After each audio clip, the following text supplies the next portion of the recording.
ಸಮಸ್ತ ವೀಕ್ಷಕರಿಗೂ ನಿಮ್ಮ ಶ್ರೀ ಶಂಕರನಾರಾಯಣ ಮಾಡುವ ನಮಸ್ಕಾರಗಳು. ವೀಕ್ಷಕರೇ, ಇವತ್ತಿನ ಮಿಥುನ ರಾಶಿಯ ಸೆಪ್ಟೆಂಬರ್ ತಿಂಗಳ ಭವಿಷ್ಯ ಯಾವ ರೀತಿ ಇದೆ ಅನ್ನೋದ್ರ ಬಗ್ಗೆ ನಾನು ತಿಳಿಸ್ಕೊಡ್ತೀನಿ. ವೀಕ್ಷಕರೇ, ಮಿಥುನ ರಾಶಿಯವರಿಗೆ ಈ ಒಂದು ಸೆಪ್ಟೆಂಬರ್ಲಿ ಶುಭ ಫಲ ಅಂತಲೇ ಹೇಳ್ಬೋದು. ಯಾಕೆ ಅಂತಂದರೆ ಆರ್ಥಿಕದಲ್ಲಿ ಉನ್ನತ ತಿಂಗಳು ಅಂತಲೇ ಹೇಳ್ಬೋದು, ನಾವು ಮಾಸ ಅಂತಲೇ ಹೇಳ್ಬೋದು. ಯಾಕಂದರೆ ಅವರು ಆರ್ಥಿಕದಲ್ಲಿ ಉನ್ನತಿ ಆಗುವ ಒಂದು ಯೋಗ. ಈ ಒಂದು ಸಂದರ್ಭದಲ್ಲಿ ಅವರಿಗೆ ರವಿ ಶುಭ ಆಗಿದ್ದಾನೆ, ಶುಕ್ರನು ಸಹಾಯ ಮಾಡ್ತಾ ಇದ್ದಾನೆ. ಇಂಥದ್ರಲ್ಲಿ ಅವರಿಗೆ ಯಾವುದೇ ಉನ್ನತ ವ್ಯಾಪಾರ ಅಭಿವೃದ್ಧಿ, ಅವರು ಸ್ವಂತವಾಗಿ ಯಾವುದೇ ಕಾರ್ಯ ಮಾಡಬೇಕಾದ್ರೂ ಸಹ ಅವರಿಗೆ ಶುಭವಾಗಿರುತ್ತದೆ.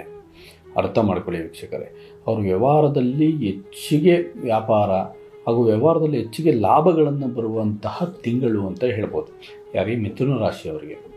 ಈ ಒಂದು ಸಂದರ್ಭದಲ್ಲಿ ನೀವು ಹಿಂದೆ ಒಂದು ಯೋಚನೆಗಳನ್ನು ಮಾಡದೆ ನಿಮ್ಮ ಒಂದು ವ್ಯವಹಾರದಲ್ಲಿ ಹೆಚ್ಚು ಅನುಭವ ಇರುವಂತಹ ಕೆಲಸಗಳನ್ನು ನೀವು ಮಾಡಿದ್ರೆ ನಿಮಗೆ ಲಾಭಕರವಾಗುತ್ತೆ. ಯಾಕಂದರೆ ಮನುಷ್ಯನಿಗೆ ಪ್ರಥಮವಾಗಿ ಬೇಕಾಗಿರೋದೇ ಹಣಕಾಸಿನಲ್ಲಿ ಅವನು ಚೆನ್ನಾಗಿದ್ದರೆ ಅವನು ನೆಮ್ಮದಿಯಾಗಿರ್ತಾನೆ, ವ್ಯಾಪಾರದಲ್ಲಿ ಚೆನ್ನಾಗಿರುತ್ತೆ, ಕುಟುಂಬದಲ್ಲೂ ಚೆನ್ನಾಗಿರುತ್ತೆ, ಎಲ್ಲದರಲ್ಲೂ ಅನುಕೂಲವಾಗುತ್ತೆ. ಅದೇ ಸ್ವಲ್ಪ ಹೆಚ್ಚು ಕಮ್ಮಿ ಆಯಿತು ಅಂದಾಗ ಸಮಸ್ಯೆಗಳನ್ನು ಖಂಡಿತವಾಗಲೂ ತೊಂದರೆಗಳನ್ನು ಬರುತ್ತೆ. ಅದಕ್ಕೆ ಮಿಥುನ ರಾಶಿಯಲ್ಲಿ ರವಿ ಅಂತಂದರೆ ಅವನು ಪ್ರಕಾಶಮಾನವಾಗಿ ಹೊಳೆದು ಜನರಿಗೆ ಜನಗಳ ಗುರುತಿಸ್ಕೊಂಡಷ್ಟು ಪ್ರಕಾಶಮಾನವಾಗಿ ವೃದ್ಧಿ ಅನ್ನೋದು ಆಗುತ್ತೆ.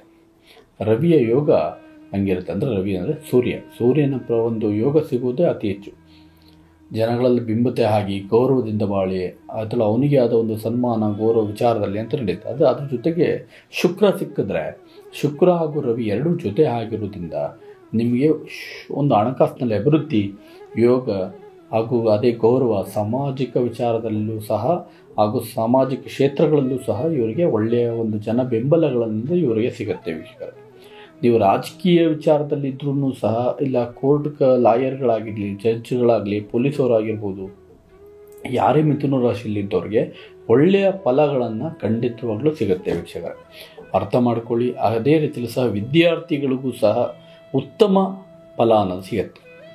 ಅರ್ಥ ಮಾಡ್ಕೊಳ್ಳಿ. ನೀವು ಯಾವ ಥರ ಒಂದು ಒಳ್ಳೆ ಸ್ಟಡೀಸ್ ಮಾಡಬೇಕಾದ್ರೆ, ಒಳ್ಳೆಯ ಒಂದು ಕಾಲೇಜ್ಗಳನ್ನು ಸೇರ್ಕೋಬೇಕಾದ್ರೆ, ಒಳ್ಳೆಯ ಒಂದು ಫಲಿತಾಂಶಕ್ಕೆ ನೀವು ವೆಯ್ಟ್ ಮಾಡ್ತಾ ಇದ್ದರೆ ಅವ್ರಿಗೆಲ್ಲರಿಗೂ ಸಹ ಒಳ್ಳೆಯ ಒಂದು ಫಲ ಅನ್ನೋದು ಸಿಗುತ್ತೆ. ಅದೇ ತರಹ ಕೃಷಿಗಳಿಗೆ ಅಂದರೆ ರೈತಾಪಿ ಜನಗಳಿಗೂ ಸಹ ಉತ್ತಮವಾದ ಯಶಸ್ಸು ಸಿಗುತ್ತೆ. ಅವ್ರು ಅಂದ್ಕೊಂಡಂಗೂ ಸಹ ಒಳ್ಳೆಯ ಫಲ ಸಿಗುತ್ತೆ. ವೀಕ್ಷಕರೇ, ಸಣ್ಣ ವ್ಯಾಪಾರಿಗಳಿಗೂ ಸಹ ಒಳ್ಳೆಯ ಲಾಭ ಅನ್ನೋದು ಸಿಗುತ್ತೆ. ಈ ಒಂದು ಸೆಪ್ಟೆಂಬರ್ ತಿಂಗಳಲ್ಲಿ ಅವರಿಗೆ ಮಿಥುನ ರಾಶಿಯವರಿಗೆ ಒಳ್ಳೆಯ ಫಲ ಅನ್ನೋದು ಸಿಗುತ್ತೆ. ವೀಕ್ಷಕರೇ, ತೊಂದರೆ ಇಲ್ಲ. ಅದೇ ರೀತಿಯಲ್ಲಿ ಸಹ ನೀವು ಪ್ರಥಮವಾಗಿ ಮಾಡಬೇಕು. ಇದ್ರ ಜೊತೆಗೆ ಗುರುವಿನ ಅನುಗ್ರಹ ಸಿಕ್ಕಿದ್ರೆ ಅವರು ಯಾವ ಕೆಲಸಕ್ಕೆ ಹೋದ್ರೂ ಸಹ ಅಡ್ಡಿ ಆತಂಕ ತೊಂದರೆಗಳನ್ನು ಬರೋದಿಲ್ಲ.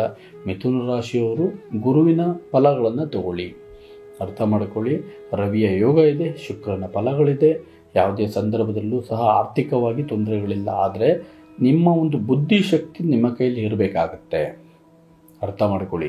ನನಗೆ ಆರ್ಥಿಕದಲ್ಲಿ ಇದೆ ಅಂತ ಹೇಳ್ಬಿಟ್ಟು ನೀವು ದುಂದು ವೆಚ್ಚಗಳನ್ನು ಮಾಡೋದಾಗಲಿ, ಹಾಗೂ ನನಗೆ ಆರ್ಥಿಕದಲ್ಲಿ ಸಾಮರ್ಥ್ಯ ಇದೆ ಅಂತ ಹೇಳಿ ನೀವು ಸಿಕ್ತವ್ರಿಗೆ ಸಾಲಗಳು ಕೊಡೋದಾಗಲಿ, ಯಾವ ವಿಚಾರ ಅಂತ ಕೇಳದೆ ಮನೆಗಳಲ್ಲಿ ವಿಚಾರಗಳನ್ನು ಮಾಡೋದಾಗಲಿ, ಮನೆಯಲ್ಲಿ ಅಶಾಂತಿಗಳನ್ನು ನೀವು ತಗೊಂಡೆ ನಿಮ್ಮ ವ್ಯಾಪಾರ ಅಭಿವೃದ್ಧಿ ವಿಚಾರಗಳನ್ನು ಮಾಡಿ ಆಸ್ತಿ ಮೇಲೆ ನೀವು ಭೂಮಿಗೆ ಇನ್ವೆಸ್ಟ್ ಮಾಡೋದ್ರಿಂದ, ಇಲ್ಲ ಸ್ವಂತವಾಗಿ ವ್ಯಾಪಾರ ಮಾಡೋದ್ರಿಂದ ನಿಮಗೆ ಒಳ್ಳೆ ಫಲಗಳನ್ನು ಸಿಗುತ್ತೆ. ಸೆಪ್ಟೆಂಬರ್ ತಿಂಗಳಲ್ಲಿ ಮಿಥುನ ರಾಶಿಗೆ ಒಳ್ಳೆಯ ಯೋಗ ಅನ್ನೋದು ಖಂಡಿತವಾಗ್ಲೂ ಇದೆ. ವೀಕ್ಷಕರೇ, ತೊಂದರೆ ಇಲ್ಲ, ಎಲ್ಲರಿಗೂ ಒಳ್ಳೆಯದಾಗುತ್ತೆ. ಹೆಚ್ಚಿನ ಮಾಹಿತಿಗಳು ಬೇಕಾದರೆ ಖಂಡಿತ ಸಂಪರ್ಕಿಸಿ. ಎಲ್ಲರಿಗೂ ಒಳ್ಳೆಯದಾಗಲಿ. ಸರ್ವೇ ಜನ ಸುಖಿನೋ ಭವಂತು.